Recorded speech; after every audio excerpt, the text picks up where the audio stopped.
You know, we've always said when it comes to a hazmat response, speed and accuracy are everything. Speed and power, baby.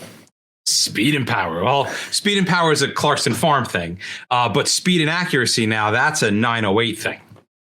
That little black box, if you will, and now it comes in a red box as well.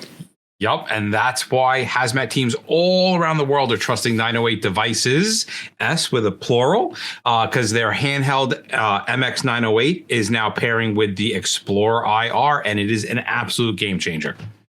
Right, the MX908, that's one of those few devices out there that can actually identify Novichokes, right? Yep, and it can also identify all sorts of chemical warfare agents. It can do pharmaceutical-based agents, drugs, explosives, and it does it all at trace levels. That's awesome. I love that.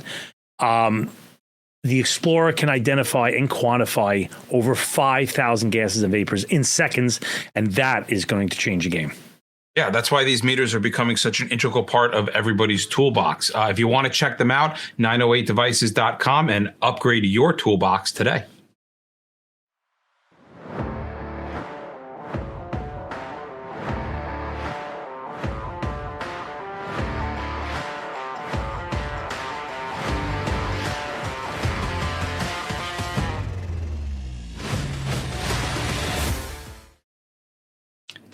They grow up so fast. They grow up so fast. They grow up so fast. It feels like just yesterday you were holding little Jake in your arms and you were proudly introducing him to the world, and he's growing so fast. What a good little buck. Seriously, though, you guys have to check out Hazard Class Podcast with our own Jake. He's doing a phenomenal job. It's a great, great, great show. Yeah, and actually, I think the industrial strength guys are going to be coming live within the next week or two. So you're going to want to check that out on the iTunes and the Snapify or wherever you get this podcast. We'll say you're gonna be able to get those two podcasts, and there's a third one coming, but that's kind of in its infancy right now. So it's just growing from a zygote. Yeah, right on up. Yeah, it's amazing. Right. All right. Battery destroyers. We have episode 4 is in the works. It's an arson investigation.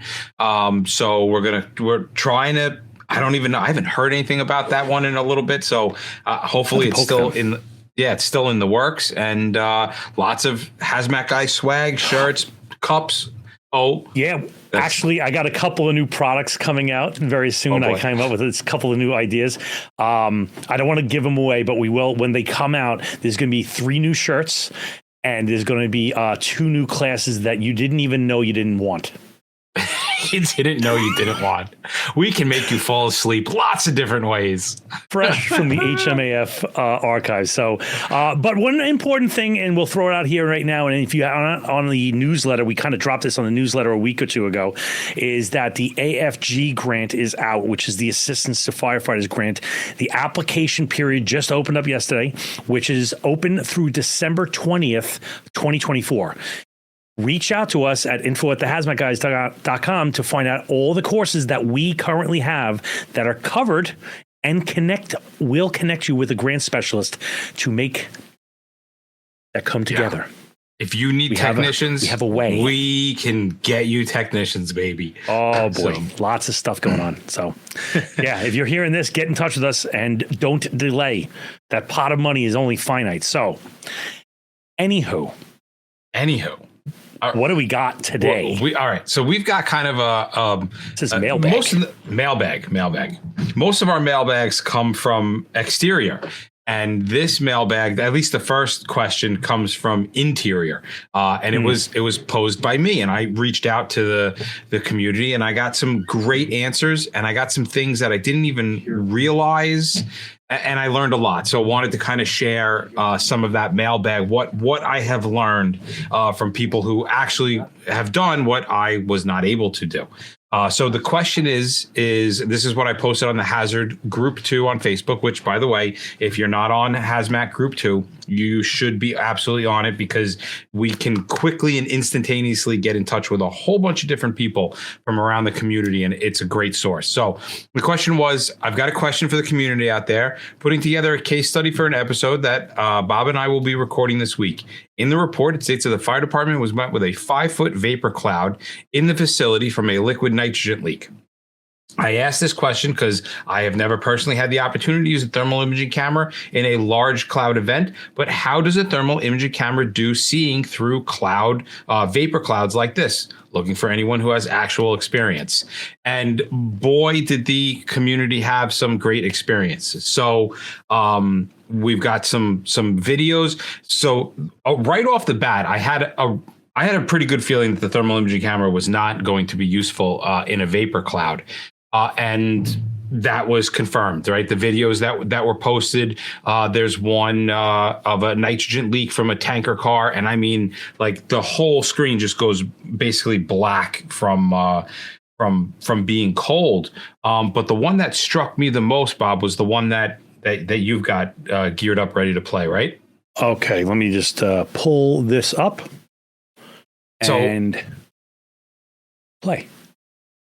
Come on, play, man. Do something. There you go. Do something. Okay. So if you're not, by the way, come look at the video of this. I think it's absolutely amazing. What they're showing is an ammonia leak.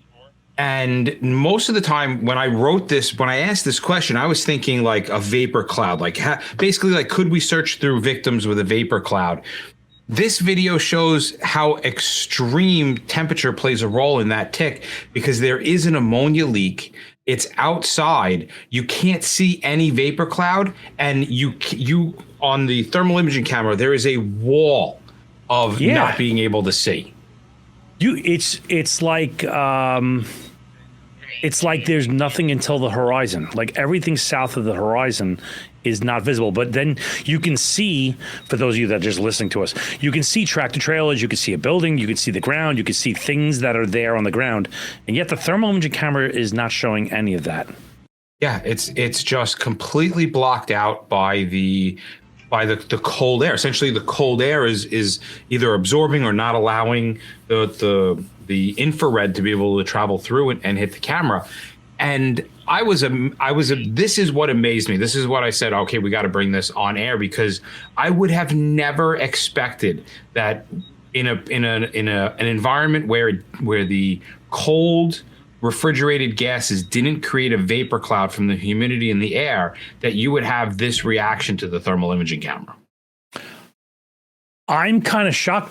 Well, you know what? I don't want to say shocked. I like how he graphically did that, but at the same time, it's like, I kind of expected that, because if you have something, and again, I don't think this would be something that would last for a long time. Like, once the warming of it, I'm assuming a lot of things. I'm assuming that it's warmer than ammonia is gaseously. Mm-hmm. So eventually, I think it's going to warm up, and that resolution will come back to the camera. Do you think it's the camera, or from like a I'm not going to say molecular point of view, but like from a physics point of view, what do you think is happening here? Do you think the radiant heat from anything that's beyond that cloud or in that cloud is being absorbed by the cloud to heat up the gases, and that's why we're not seeing the radiant heat come through? Because when we go through smoke, it's kind of a particulate. We can see through smoke very well. But the temperature is totally different. So I'm kind of curious as to like what the physics is behind it, where we can see through smoke with no problem, but a cold vapor cloud, that's not happening. Yeah, I'm going to say that the thermal imaging camera works purely off of thermal. I mean, like, again, you know what?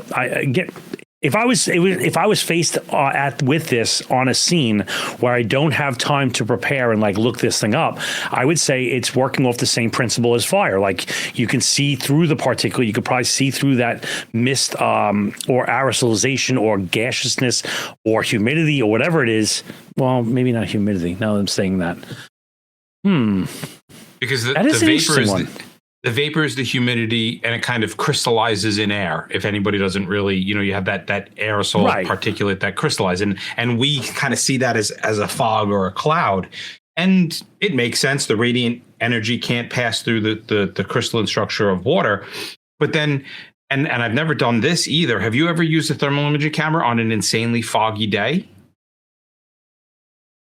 I cannot say I have, to where I've used it where I didn't get resolution or I didn't get vision. Yeah. So I kind of, it answered some questions, but then it also opened up a whole kind of Pandora's box of like, well, what's the extreme here? Because obviously in 100% humidity conditions, we can use a thermal imaging camera, no problem. We do it on the East Coast all the time. What conditions have to happen for that infrared radiation not to be able to make its way to the lens of the camera? Like, now that I say that, I don't think I've ever used a thermal imaging camera in rain. I've never used it in rain either. I wonder what would happen. And these seem like such basic, stupid questions that like a Pandora's box that I kind of opened up and went down, and now I'm in like this rabbit hole where I want tanks of liquid nitrogen and rain and fog and all these things to find out what the thermal imaging camera can and can't see through. I mean, for fire, it doesn't really matter, but from a hazmat point of view, like we could be encountering all of these different things, these environments. And I feel like I should have an understanding of what the thermal imaging camera does and doesn't do. And I don't feel like I have a good grasp of that. I only use in hazardous materials, I only use the thermal imaging camera to quickly hone in on what I need to take a temperature reading of. I only use the tick gun to kind of look around and say, that's my hot spot, focus, or that's my cold spot, focus, go to it. And then I would take actual temperature readings with a thermal gun in order to get a number on it. But I honestly don't think I use the thermal imaging camera much more than just kind of triaging scenes to know what's hot and what's cold. Pop quiz, Mike. Oh, crap, man. Come on. I didn't study. You're downrange. You have a variety of non-transparent, opaque containers. How are you going to tell what's inside if it's dangerous or nothing?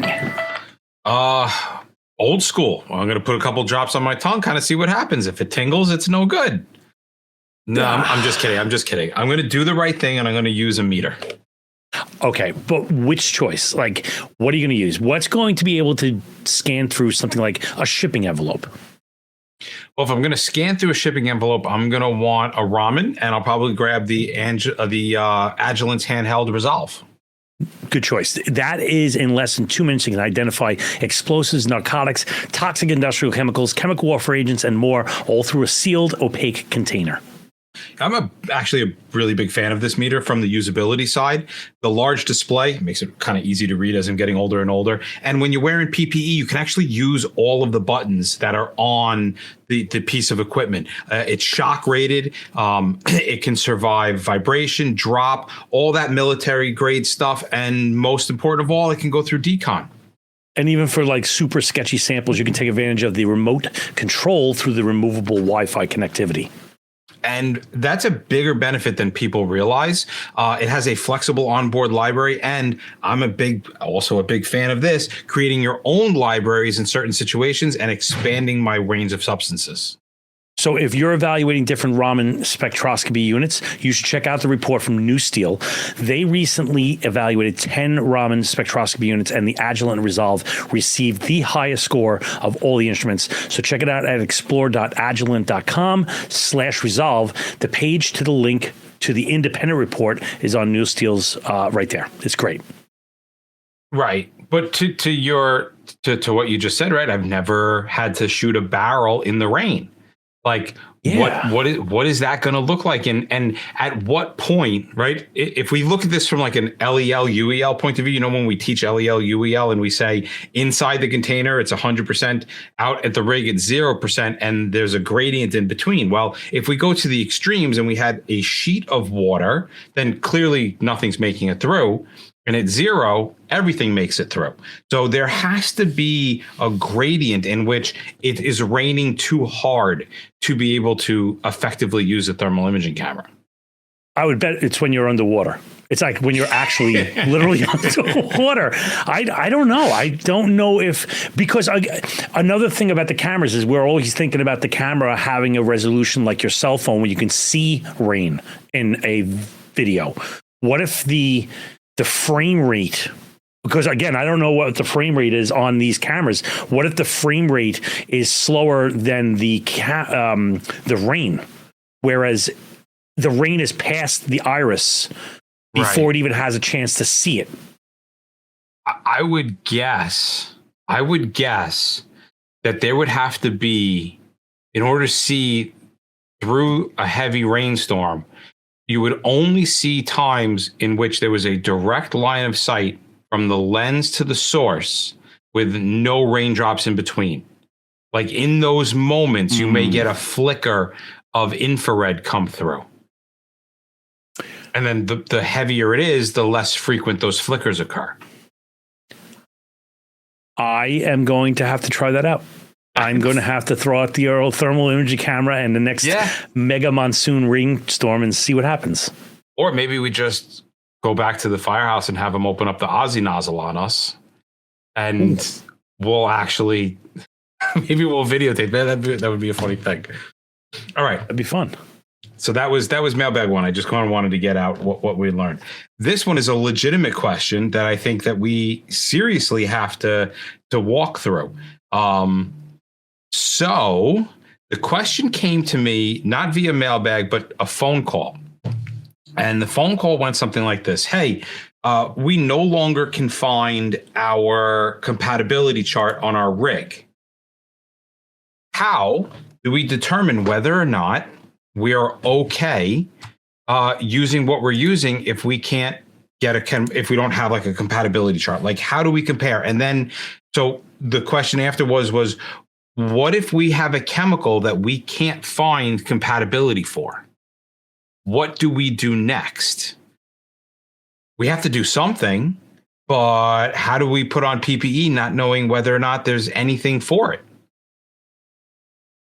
That is a good point, because I'm going to bet even, again, this is something I've never encountered, but I'm sure there is examples of this where those chemical compatibility charts are probably not exhaustive to all 11 billion chemicals that are out there. Right. So what do you do? How do you move forward? Being able to feel comfortable in a suit that you can't find the compatibility for. The answer to the first question, by the way, guys, is very easy. You go to the manufacturer's website and you just kind of download. In this day and age, that's an easy one, right? You don't need to have the book on the rig. You can just go to whatever manufacturer you use for your gloves and your boots and your suit, and you can do a chemical comparity. I kind of think you got to go with families on this one. That was my thing. I was going to say I would probably kick it up to, okay, what kind of chemical, and almost categorize it, because even if I can't find the exact chemical, and this goes back to the reasoning why I'm saying this is that because they only test what is the 1991 suit tested to 21 chemicals? Is it 21? 11? Yeah, it's really, I don't know. It's really not low. much. Yeah. So I think if you break it back from that minutia granular level and you bring it up 1 or 2 levels to where you're in like, oh, this is a crazy weird ketone. Well, then I can just go to the ketones and I'm going to bet I can find something in that genre. Right. That would suffice.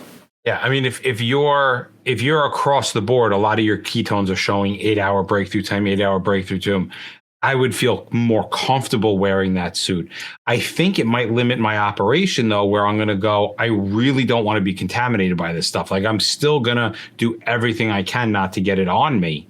But yeah, well, I think that's the name of the game in the first place. I think it's one of the biggest sins we do in hazmat is we train people in that leak monster pipe simulator that you can never stop the leak. And we teach them to go in there like, yeah, this is fun. It's like flash dance. It's like, no, this is not fun, because you should be training them to not get wet. All right, let me throw one more thing at you. Let's say we had to go up 2 levels and say, okay, we're going to go with this higher genre. Would you ever? I'm gonna throw this out there because I just thought of this. Would you ever bring a meter inside your suit? That was literally where I was going to go to next. So you read my mind beautifully. Yeah, I don't see why not. Right? Like if I have, I mean, obviously, if I'm going into a level A, I'm going to have insane humidity, right? So my humidity is going to affect my meter. But if I had something that I didn't know, but I knew like the PID could pick it up, I wouldn't have an issue bringing a meter in there with me. I wouldn't have an issue with pH paper, bringing it in there with me. I think I would do that. What about you? I think I would, but if that meter went off, I'd be like, shit. I'm like, oh, jeez, no. Trying to silence it. Yeah, well, actually, the meter would go off because our O2 would drop. That's true. So, yeah, maybe it's counterproductive because now you're in there with an alerting meter unless you can shut off your O2 sensor, or you have a very specific sensor for the chemical that you're dealing with. Like I could see maybe an industry guy having an electrochemical sensor that is specific for a chemical that is at the facility. But we'd have to ask our industrial guys. I would also say, I mean, I'm pretty sure that like once you start sweating, you become a little bit more acidic, like your skin. I think that's one of the reasons why,